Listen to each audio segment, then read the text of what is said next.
Bonjour et bienvenue dans le petit journal du développement personnel. Et aujourd'hui, on va parler des 3 astuces pour vaincre les enjeux qui nous bloquent. Alors, les 3 points doivent être relativement clairs. Ça va être se focaliser sur les mauvais enjeux, faire tout pour échouer, ne jamais voir le bon côté des enjeux.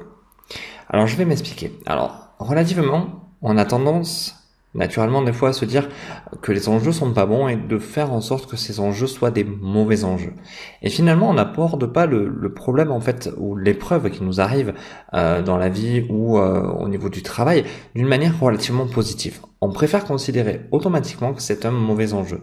Bien souvent, tout ce qui va vous arriver, toutes les choses, les challenges que vous allez devoir faire seront de bons challenges. C'est simplement qu'on va aborder le deuxième point, en fait, c'est que vous faites tout pour échouer.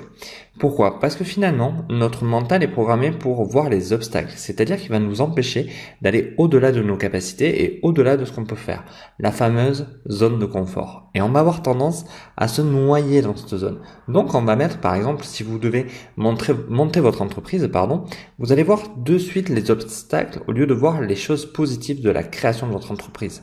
Vous allez voir les statuts qu'il faut faire, vous allez voir les difficultés administratives que vous allez avoir pour réaliser votre entreprise. Alors que finalement, ces enjeux, pour arriver à créer son entreprise et tous les problèmes qu'il y a autour ne sont pas des problèmes, ce sont juste des étapes à franchir pour enfin arriver à facilement être bien dans son travail et pouvoir créer son entreprise. Parce qu'à la finalité, au lieu de voir la problématique de créer des statuts, de s'inscrire dans tous les papiers, il faudrait simplement se focaliser de comment réaliser ça, qui peut m'aider à réaliser mes statuts, à m'inscrire à la chambre des commerces, à la chambre de l'artisanat, toutes ces choses-là. Qui peut m'aider? Et là, vous allez voir que automatiquement, vous trouvez des solutions. Et ça vous empêchera de voir le troisième point, en fait, qui est de ne jamais voir le bon côté. Le bon côté, à la finalité, c'est quoi? C'est que vous allez pouvoir travailler pour vous, c'est que vous allez pouvoir créer des choses, vous allez pouvoir vous éclater, dans votre entreprise, vous allez vraiment pouvoir prendre la partie positive de l'entrepreneur, mais vous allez simplement ne pas le voir au début. Vous allez être focalisé sur ces enjeux en fait de création qui sont relativement difficiles.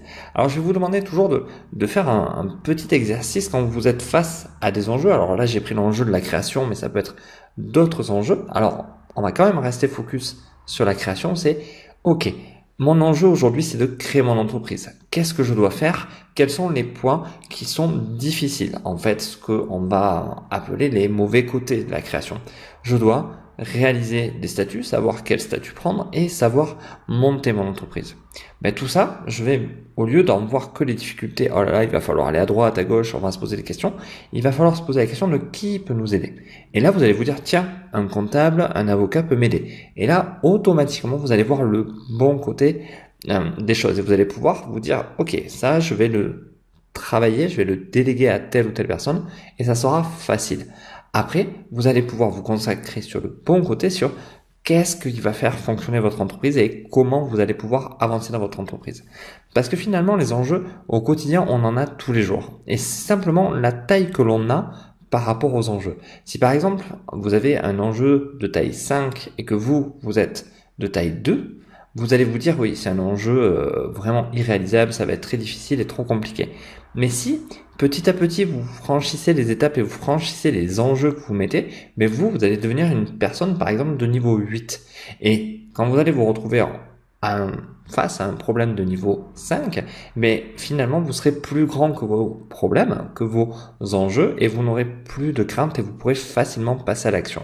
Et c'est là où je veux en venir quelque part à la fin de ce podcast, c'est que justement, il va falloir que vous appreniez à grandir étape par étape pour ne pas être bloqué et ne pas rester vraiment en retrait par rapport à vos enjeux. Il faut vraiment prendre le temps de faire les petits exercices, de vaincre petit à petit les choses qui vous bloquent pour pouvoir avancer.